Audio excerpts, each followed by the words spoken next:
porque a sua fé se resumia a rituais de purificação, banhos e orações, mas dentro de si continuavam porcos. Nós não estamos aqui para ser abençoados porque eu tenho que ir na igreja, isso é ritual vazio. Você não vem aqui porque esse é um lugar sagrado, isso é ritual vazio. Você não vem aqui para procurar Deus, Ele já habita em você, isso é ritual vazio. E nem senta na mesa, porque se você não comer o pãozinho e tomar o cálice, você vai furar o seu pneu amanhã, você vai ficar sem gasolina. Não, não é isso. Não é essa relação idólatra de presentes para a divindade e benesses de lá para cá. É coração contrito. Não é um banhozinho e um sacrifício para falar que eu cumpri meu rito na igreja. É um coração de verdade. Depois da ressurreição de Lázaro, tem gente que corre para os fariseus. Gente que crê em Jesus, gente que faz festa, gente abraçando Marta e Maria, outros desenrolando Lázaro que estava todo enfaixado, e gente que corre para contar para os fariseus o que tinha acontecido. Contar de que jeito? Sei lá. Hipóteses. Pode ser que alguns fossem contar na maior inocência. Rapaz, vocês não sabem, acho que ele é o Messias mesmo. Ele ressuscitou um cara depois de 4 dias de morto. Na maior bondade. Pode ser que outros foram contar para eles, porque os fariseus e os escribas, eles eram os principais dentro da sinagoga, no ensino da lei que acontecia na sinagoga, que era o lugar de estudo. Então, quando a gente vê um milagre, algum sinal, a gente pergunta para quem? Para um mestre da lei, para saber se aquilo que a gente está vendo é mesmo de Deus. Não pode ser que tenha gente ido buscar os fariseus para dizer, olha o que está acontecendo, isso aqui será que não é de Deus? Com dúvida mesmo. E pode ser que também tenha gente meio infiltrada, olhando o sinal e indo até os fariseus dizer, fez mais uma. Esse cara está fazendo milagre aí sem parar e vocês estão aí quietos, hein? Não vão fazer nada não? Vai deixar o cara reinar nas costas de vocês? Pode ser. É bem provável que teve muito disso. Porque diz o texto que os fariseus foram aos principais sacerdotes e convocaram o sinédrio. Apesar de ser um lugar de ensino, a sinagoga, o sinédrio era a corte do julgamento da cultura judaica, segundo a sua lei. Essas figuras, fariseus, saduceus, sinagoga, sinédrio, quando você lê o Antigo Testamento, eles não existem. Você vira as páginas do Novo, essas figuras aparecem. Essas instituições e designações nasceram no período que nós chamamos de intertestamentário. Depois do período persa, que nós temos notícia nas escrituras dos persas, com Ciro, depois disso a gente não tem os escritos do período grego. Só temos Daniel ouvindo do anjo que o visita, que depois dos persas viriam os gregos. É a única coisa que a gente tem. Mas do período nós temos na história, não na escritura. Mas é nesse período em que essas figuras elas vão crescendo. Na verdade, a sinagoga é um pouco antes. Quando o templo é destruído e não há o lugar do sacrifício, o lugar da adoração, o estudo da lei se torna o resumo do culto e da devoção. Então as sinagogas, que eram reuniões de no mínimo 10 homens, começam a ganhar corpo dentro da cultura. Mas depois Ciro decreta a reconstrução do templo. No período grego, o templo está reconstruído. E aí então você tem esse período onde existe a tentativa de helenização. Falamos nisso na semana passada. Principalmente dos seleucidas, que estão mais ao norte. Que tentam forçar a barra para que todo o povo dominado comece a se aculturar como os gregos. Na sua filosofia, nas suas religiões, na sua idolatria, nos seus costumes, nos seus hábitos. E há gente que acaba se helenizando, como se diz, e aqueles que resistem a isso. O movimento dos fariseus, os perishim, é um movimento de puritanismo. A princípio, quando nasceu, era um movimento de puritanos, que queriam resistir à tentativa grega de forçá-los. Inclusive, já não podiam mais fazer circuncisão, fazer suas orações. Antíoco IV, falei também aqui há 2 domingos atrás, Epifânio, é o que escolhe os sacerdotes, vende a posição de sacerdócio como se fosse uma concorrência pública. Jasão, Menelau, são nomes de sacerdotes dessa época que assumem o sacerdócio porque pagam na concorrência pública um valor maior. Até porque para os gregos a posição do sacerdote era a posição de quem governava aquele povo dominado. Como é que eu abafo uma rebelião? Tendo alguém que me representa na frente deles. Quando passa esse período e chegam os romanos e a gente tem as páginas do Novo Testamento, nós já temos essas figuras aparecendo. Os saduceus são descendência de Zadok. Quando o templo é reconstruído, são os zadoqueus, para nós na tradução, saduceus. Eram aqueles que haviam sobrevivido na reconstrução do templo depois dos dias de Esdras, no tempo de Neemias e Esdras, são mais ou menos contemporâneos, e tem que se restabelecer o ofício sacerdotal. Então todos esses movimentos são de gente que está restaurando o que de verdade é de Deus. O Sinédrio era composto por 71 pessoas. Os fariseus ouvem a história, Jesus está curando lá, mas eles não podem julgar. O Sinédrio era composto na maioria por saduceus, por escribas, e tinham alguns fariseus. O sumo sacerdote meio que encabeçava essa reunião. O sumo sacerdote nesse tempo era Caifás, homem bastante astuto. Ele foi sumo sacerdote por 18 anos. Ele era genro de Anás. Note que nessa época, aquilo que a lei dizia já não funcionava tanto, em que um sacerdote era ungido e quando morria, o seu filho assumia no seu lugar. Os filhos de Anás já tinham passado pelo sacerdote. Alguns ainda passariam pelo sacerdócio. Agora era o seu genro. Caifás era genro de Anás. Anás era muito influente para poder indicar os seus sucessores e conseguir fazer esse conluio com Roma. O sacerdócio era uma posição importantíssima, porque Roma permitia que a religião judaica continuasse e o templo prosseguisse com a sua língua e a sua moeda.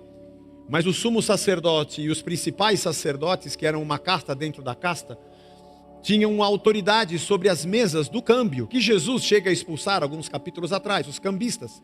Os caras que trocam dracmas e denários por ciclos, que era a moeda que circulava no templo.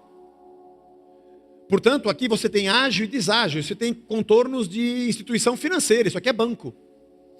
Os saduceus eram uma aristocracia dentro de Jerusalém. Os fariseus não podiam indicar sacerdotes, a não ser os saduceus, mas eles gostariam muito. Saduceus e fariseus nem sempre batiam de frente. Todo mundo queria essa boca. Mas aqui eles se unem. E os fariseus buscam os principais sacerdotes para levarem um assunto de Jesus ao sinédrio, para que esses 70 homens diante do sumo sacerdote decidam o que vão fazer.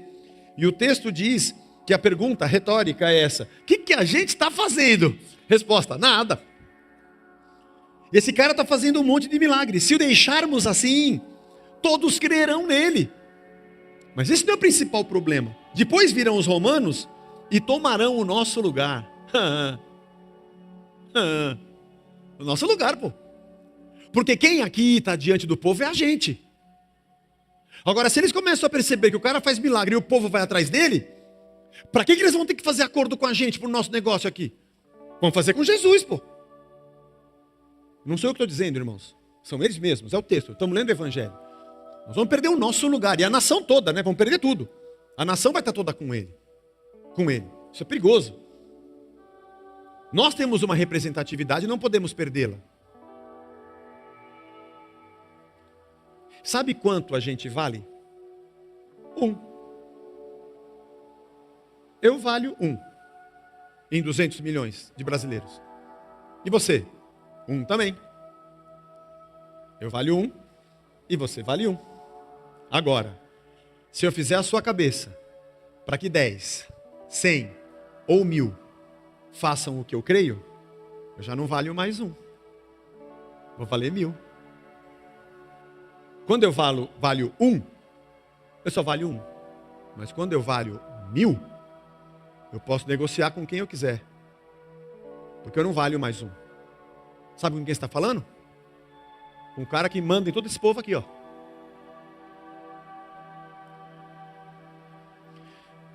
Nossas relações com o poder são uma nitroglicerina. Perigosas. Geralmente grandes relações é com gente que vale muito. Isso já era naquela época. Aliás, era desde os gregos, quando vendiam a posição do sumo sacerdócio. Era no tempo dos romanos. E nós não somos mais crianças. Também é assim nos dias de hoje. Quando alguém quer dizer a você que você precisa crer, pensar do jeito que ele pensa, e te agride, te exclui, ou te ridiculariza porque você é diferente ou isento, é porque ele quer que o seu se junte ao 1000 dele. Porque quem comanda povo vale muito. Esse era o medo dos religiosos. Era o medo desses homens, de perderem o seu valor. Se esse cara continuar fazendo isso, os romanos vão tirar da gente o que eles nos deram. E estavam desesperados. A pergunta é uma pergunta até forte. O que a gente está fazendo? O sinédrio estava em alvoroço. Quando entra o Caifás, astuto, raposa, ele fala: vocês são tudo besta mesmo. Um deles, Caifás, que era o sumo sacerdote naquele ano, porque trocava, ele ficou 18, debaixo da sombra do Anás, que devia fazer o acordo para que o seu genro fosse o sumo sacerdote, e disse assim: vocês não sabem nada, vocês não sabem nada, inocente, não sabem nada. Vocês não sabem, estão preocupados em perder? Estão preocupados em morrer? Então, acorda. Não é melhor morrer um pela nação do que todos? Não dá para falar muito abertamente, porque tem câmera aqui no sinédrio. Mas não é melhor morrer um do que morrer todos? Você está insinuando para matar? Não. Só estou falando. A reunião dos anciãos da nação, a reunião dos homens da lei, a reunião da casta sacerdotal engendrava um assassinato. Por inveja, por poder, por dinheiro, sendo cegos para o sinal da ressurreição, que acabara de acontecer.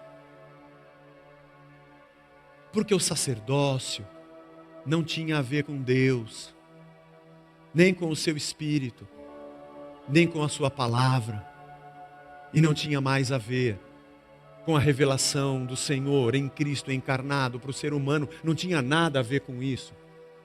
Nós estamos falando de uma religião, é outra coisa.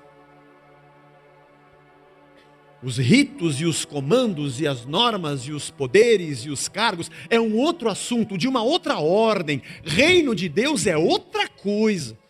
Às vezes, dentro da religião há uma intersecção desses dois mundos e a gente vê coisas de Deus dentro dela, mas nem sempre. Tem religião que nem Deus está lá, mas ela continua existindo. Tem ritos, tem regras, tem cerimônias, tem celebrações, mas não tem nada de Deus. Porque a religião não precisa de Deus para existir. Ela já é por si só a satisfação na ânsia religiosa que já está no ser humano, que já se sente alimentado e satisfeito pelo rito por si só. Ela já cumpre o papel de Deus na vida de quem está vazio e não se satisfaz no seu próprio, no espírito do Deus verdadeiro. Religião é religião. Reino de Deus é outra coisa. Eles não sabem nada.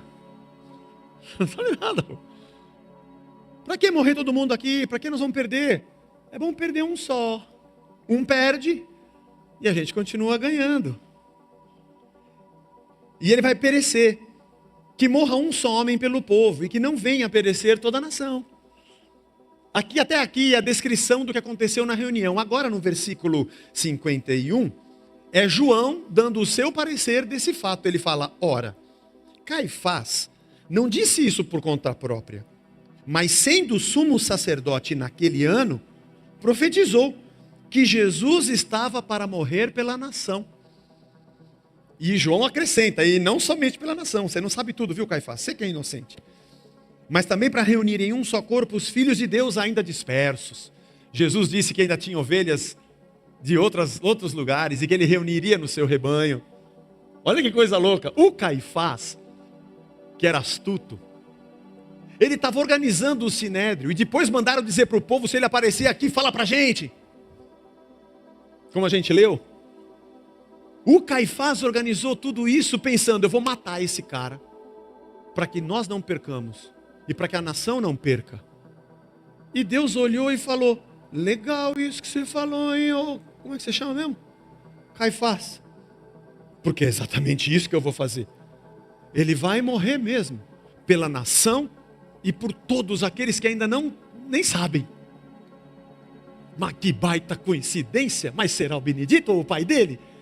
Que você falou exatamente o que eu queria que você falasse. E olha que você é o sumo sacerdote. Que peso, hein? Me senti até emocionado do sumo sacerdócio profetizar de mim. Aleluia! Deixa eu falar uma coisa, que você pode se escandalizar. Profecia não é coisa de profeta. Profecia é coisa de Deus. Profecia não é coisa de profeta. Caifás não era profeta. A mula de Balaão não era profeta. Não era.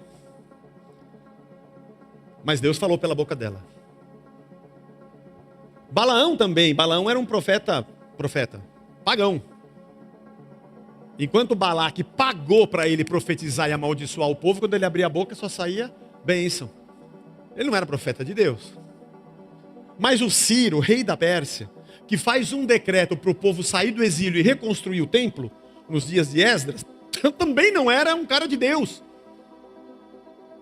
Nem o Artaxerxes, o Assuero, era Xerxes o Assuero, o marido da Ester, que por influência de Ester liberou o decreto para que o povo se defendesse. Ele foi dos mais sanguinários dos persas. Assistiu 300? A Ester casou com o Rodrigo Santoro. Era ele. Era o Xerxes. Esse cara era terrível, irmão. Nas peças que a gente faz de Ester, a gente fala aleluia pelo rei Assuero. Esse cara era um sanguinário. Profecia não é coisa de profeta. Profecia é coisa de Deus. Você é que acha que tem que correr atrás de um profeta para receber a palavra. Só que a palavra em carne está na nossa frente. E a palavra escrita está embaixo do nosso sovaco. E a gente corre atrás de gente. E Deus está usando até o Caifás. Porque profecia não é coisa de profeta. Profecia é coisa de Deus. Você vai assistir um filme que não tem nada a ver com nada. E você vai ver uma cena e Deus, pá, acontece comigo. Por isso que eu uso tanto filme e tanta música aqui. Você vai ver uma música do mundo. É do mundo, essa música é do mundo. E Deus vai falar com você através dela. Porque o verbo fala com você. Não importa a boca. Deus pode falar pela boca de qualquer um. Até pela minha, já pensou? Olha, irmão, pelo amor de Deus. Olha o absurdo que nós chegamos. Porque é Deus que fala, não sou eu que falo. É Deus que fala. Se você vai sair daqui agora, daqui a pouco, vai tentar ligar para um profeta. O último cara que você ligaria era para o Caifás. Sabe de nada, inocente. Você, Caifás, que não sabe de nada. Deus fala com você. O interlocutor pouco importa. Por isso que a gente não é devotado a profeta. Apesar de que Deus pode falar pela boca de uma pessoa também, servo de Deus. Mas não para que eu fique colocando essa pessoa no pedestal. E nem para que eu ache que sou alguma coisa porque Deus me usou profeticamente na vida de alguém. Isso é bobagem. Isso é coisa de infante. Isso é coisa de gente que não entendeu nada do reino de Deus. Profecia é coisa de Deus. Não brinca com essas coisas. Você vai se queimar. Deus fala do jeito que Ele quiser falar. O verbo está solto. E Ele continua falando. Quem tem ouvidos para ouvir, ouça pela boca de quem for. João está dizendo, esse cara foi um profeta. O sumo sacerdote profetizou que Jesus ia morrer pela nação. A diferença de nós que vamos nos sentar nessa mesa daqui a alguns instantes em comunhão é que nós amamos a morte e a ressurreição de Jesus. Paulo diz em 1 Coríntios 11 que todo aquele que come e bebe anunciando a morte. Quero que vocês saibam, Paulo escreve, que quando você bebe desse cálice, anunciais a morte do Senhor até que Ele venha. Nós estamos gritando para esse mundo aos quatro cantos que o Cordeiro estava no altar, que o Cordeiro foi para a cruz e que o propósito de Deus se cumpriu. E essa nossa celebração declara para o mundo que Jesus é o Cordeiro de Deus, como disse João Batista, que tira o pecado do mundo. O nosso Deus foi para a cruz. O nosso Deus deu a sua vida, morreu como qualquer um de nós morre, e ressuscitou como nenhum de nós pode. E a nossa alegria está depositada no fato de que o amor de Deus foi tão grande, porque Deus amou o mundo de tal maneira, João 3,16, que deu o seu Filho. E quando a gente vê o Cordeiro se entregando, a gente cai de joelhos e o adora. Um pouco diferente de Caifás, que também queria ver a morte de Jesus. Não para que o reino de Cristo o governasse, mas pensando que o seu seria perpetuado. Como nos dias de hoje, muita gente continua amando a morte de Jesus, por diferentes motivos. E João diz, você falou, o Caifás, galera, você que está lendo o meu livro e sabe da fofoca que rolou dentro do Sinédrio, porque foi isso que aconteceu. O texto diz que Jesus, quando soube, foi para uma cidade chamada Efraim, uns 19 quilômetros longe de Jerusalém. Porque não dá, 71, alguém vai dar com a língua nos dentes, né? É como hoje, irmão. É como hoje. Tudo acontece. Eu quando quero saber do meu time, eu vou nos blogs lá dos repórteres que têm informantes. Parece que o Arias treinou, vai entrar de titular. Nós estamos orando por isso hoje. O motivo, todos nós, né? Todos nós estamos pedindo isso hoje. Então tem alguém que tem as informações de dentro. Assim aconteceu também no Sinédrio. Aliás, é por isso que João escreveu. João não estava lá, né? Mas a notícia vazou e falaram, Jesus, os caras já tem o plano, já vão te matar. Jesus falou, tá, Páscoa, ainda não chegou o dia, eu morro na Páscoa. Vamos dar um tempo. Longe. Depois eu vou para Jerusalém. Aliás, ele disse para os discípulos, eu vou para ser morto. Não chegamos nessa parte ainda. Lá em Mateus diz que o Pedro disse, não, você não pode falar que você vai morrer. Onde já se viu isso? Jesus disse, para trás de mim, Satanás. É para isso que eu vim mesmo, pô. Com toda agonia e amargura. Nós amamos esse sacrifício. Nós somos o povo da cruz. Nós somos o povo da cruz. Bendita cruz de Cristo. Foi na cruz, onde um dia eu vi o meu pecado castigado em Jesus. Foi ali pela fé que meus olhos abriu, que os meus olhos ele abriu. Agora eu me alegro na sua luz. Quão cego eu andei, perdido vaguei, longe do meu Salvador. Mas ele desceu na sua glória, se entregou naquela cruz. Você acha que a gente deve usar o crucifixo? Irmão, usa o que você quiser, irmão. Larga a mão. Usa o crucifixo. Quando alguém perguntar, fala, eu creio em Jesus mesmo. Mas isso não é coisa. Isso é coisa de quem crê, gente. O que você não vai fazer é achar que aquele pedacinho de coisa vai te abençoar. Não é isso. Não é isso não. Mas celebrar que nós somos o povo da cruz. Nós somos o povo da cruz. Caifás adorava a ideia da morte de Cristo por um outro motivo. Mas ele acabou sendo um profeta. Olha só. No meio daquilo tudo, depois da ressurreição de Lázaro, de um safado como Caifás, astuto, engendrando o mal, cheio de morte dentro de si, tipo mula de Balaão, Deus usa a boca dele para falar exatamente o que Jesus iria fazer. Diz o texto que Jesus então não fica por ali, vai para uma região vizinha, permanece ali com os discípulos, mas o verso 55 é outra coisa fantástica. Estava próxima a Páscoa dos judeus, estava chegando a Páscoa, e muitos daquela região foram a Jerusalém antes da Páscoa para se purificar. Para se purificar. O que é isso, Zé? Se você já leu Levítico, Deuteronômio, você já percebeu que as cerimônias, inclusive essa, passavam por momentos de purificação. Os sacerdotes, eles se banhavam, tiravam as suas vestes, era um sentido de humildade, se lavavam em água pura, vestiam roupas brancas, faziam orações, recitavam textos. Eles ofereciam sacrifícios prévios para perdão dos seus pecados. E diz o texto que na lei que eles deveriam pegar parte do sangue do animal sacrificado e jogar sobre o altar, para que até o altar fosse purificado e o templo fosse purificado. O povo também se banhava em água pura. Lembra no capítulo 2, quando Jesus transforma a água em vinho e a água estava nas talhas da purificação? Eram esses tonéis, onde as pessoas entravam e se banhavam para se purificar cerimonialmente.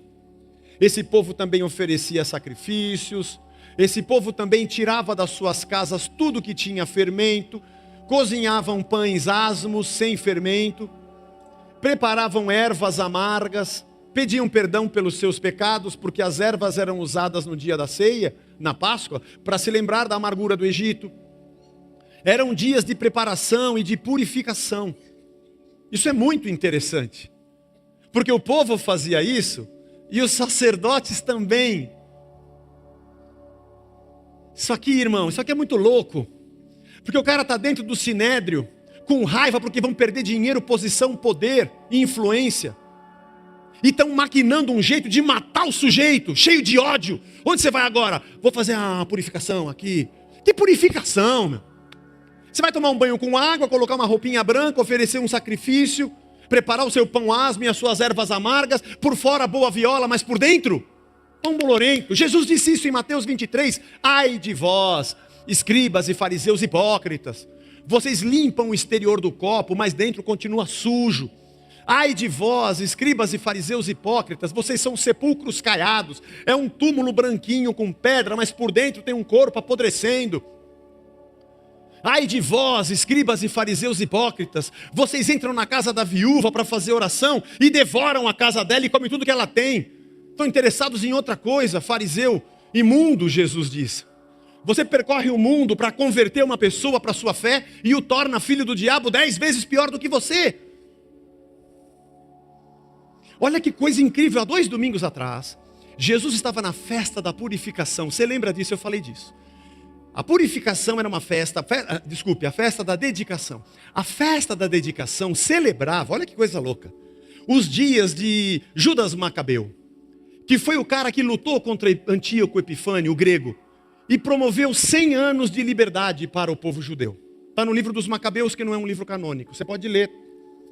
O texto, acho que é livre, deve estar na internet. Você pode ler o livro dos Macabeus. Principalmente o primeiro livro. O segundo também. Tem essa história. É interessante de que eles tomam o poder dos gregos, porque o templo foi profanado. Antíoco Epifânio colocou um altar a Zeus dentro do templo e sacrificava porcos dentro do templo. Isso é imundo. Ainda mais para quem não comia porcos no deserto, porque é um animal imundo. E ele faz sacrifício de porcos dentro do templo, ele profanou o templo. Matatias, o pai de Judas Macabeu, teve que fugir para não ser morto. E ele conclama os seus irmãos e conclama a nação, e eles guerreiam contra os gregos, e eles tiram os gregos seleucidas por 100 anos da região de Jerusalém. E eles tomam o templo de volta, tiram o altar a Zeus, fazem sacrifícios e dedicam o templo de novo a Deus. Por isso a festa da dedicação. O cara que sacrificava porcos está fora daqui, porque o problema são os porcos sacrificados. Mas agora, como um contrassenso ou como uma ironia do destino, os porcos voltaram para dentro, não para serem sacrificados, mas para sacrificarem o povo. Os porcos dominavam a religião. Tem uma música do George Harrison no álbum branco dos Beatles que se chama Piggies. Have you seen a little piggies? Piggies in the dirt. Eles estão com as suas clean shirts, suas camisas brancas de colarinho, mas são os piores porcos da terra. Eu gosto de Beatles demais, são evangélicos praticamente. Um álbum branco você tem que ter, se você nunca ouviu, você é um herege. Obladio Baladá, Back in USSR, Dear Prudence, qual mais? Will, é isso aí, Julia, são várias músicas boas. Essa é incrível, uma crítica incrível. Os imundos estavam lá. Os porcos saíram do altar de Zeus, mas continuavam imperando dentro do templo, fazendo seus negócios e trocando as moedas, com ágio e deságio do ciclo contra as moedas romanas e gregas, o denário e a dracma. Ganhavam dinheiro e não queriam perder a sua posição. Ao mesmo tempo que faziam seus banhos e purificações para a Páscoa, dentro de si era um sepulcro caiado, carregando morte e ódio, tentando matar o próprio Filho de Deus, enviado de Deus. O que vocês fizeram com o povo de Deus? O que vocês fizeram com a nação de Deus? O que vocês estão fazendo com o reino de Deus? Está morto faz tempo. Porque a sua fé se resumia a rituais de purificação, banhos e orações. Mas dentro de si continuavam porcos. Esse é um grande desafio nosso. Nós não estamos aqui para ser abençoados porque eu tenho que ir na igreja. Isso é ritual vazio. Você não vem aqui porque esse é um lugar sagrado. Isso é ritual vazio. Você não vem aqui para procurar Deus. Ele já habita em você. Isso é ritual vazio. E nem senta na mesa porque se você não comer o pãozinho e tomar o cálice, você vai furar o seu pneu amanhã e você vai ficar sem gasolina. Não, não é isso.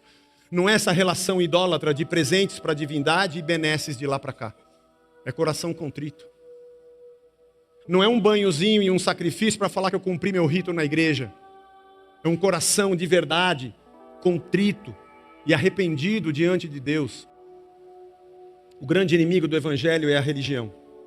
O grande inimigo do evangelho é a religião, que transforma todas essas coisas em meros ritos, enquanto dentro de nós continuamos com toda a maldade do pecado, toda a sujeira e a podridão, emporcalhados. E diz o texto que o povo procurava Jesus. Será que ele vem? Será que ele vai estar aqui na festa? O que vocês acham, hein? Porque os caras querem matá-lo. Estão falando para a gente entregar se ele entrar. Na verdade, ele não ia ser levado para o Sinédrio para ser julgado, porque o Sinédrio era a corte de julgamento da cultura judaica segundo a lei. Eles decidiam quem era puro, quem era impuro, quem estava em pecado, quem era herege, quem era excluído da comunidade ou não. Aliás, foi o Sinédrio na calada da noite que julgou Jesus, porque Jesus não foi julgado, ele já estava condenado antes de ser julgado. Quando prenderam Jesus, ele foi só, passa por Anás, o influente, passa por Caifás, o safadão. Depois o Sinédrio vota rapidinho.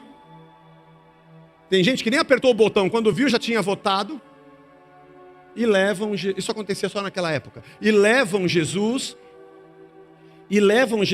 para Pilatos. E o Pilatos fala assim, mas gente, eu conversei com ele e esse cara não fez nada de errado. Aí a mulher do Pilatos, olha, eu tive um sonho com esse cara parece que é de Deus mesmo. E ele falou, ó, eu lavo as mãos, tá? Eu posso soltar ele porque na Páscoa a gente sempre solta alguém, né? Solta Barrabás. Solta Barrabás. Solta Barrabás. Esse é o coração dos homens puros que dirigem a religião.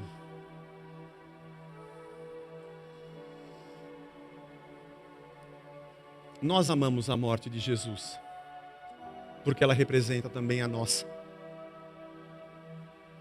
Nós nos arrependemos e dissemos, não mais eu, Cristo deve viver em mim. A tua morte e a tua ressurreição são a minha vida. Estou crucificado com Cristo, não vivo mais eu, mas Cristo vive em mim. Eu olho para o autor e consumador da minha fé, Hebreus 12. Ele é a referência da minha vida. Eu me arrependo de verdade, porque chegou o reino dos céus, mensagem de João Batista.